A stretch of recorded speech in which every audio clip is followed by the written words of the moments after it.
That me and Danielle have been able to save over $500,000 as millennials before we've turned 40. We've both earned average incomes. Our husbands earn low income, actually. We both have children, and our parents do not help out with childcare. We have come up with creative ways to save money ever since finding out about financial independence, retire early. We use value-based budgeting.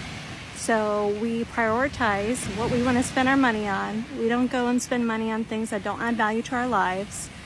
We focused on paying off debt so that we can have more money in our pocket.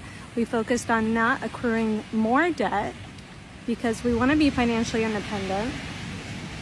We have focused on saving more than 50% of our income, and that has come from a lot of different ways. We both have tried different forms of house hacking to reduce our rent/mortgage payments, and we do not level up.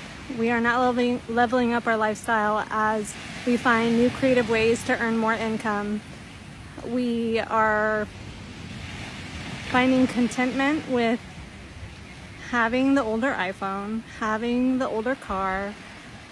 It has allowed us to put more money in our pockets. And we have focused on investing in low-cost index funds.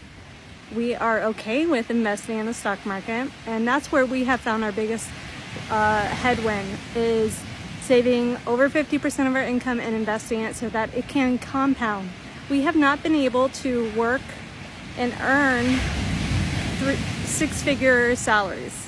So the way that we've had to do this is saving as much as we can so that we can invest it, and the longer it is invested, it compounds and grows.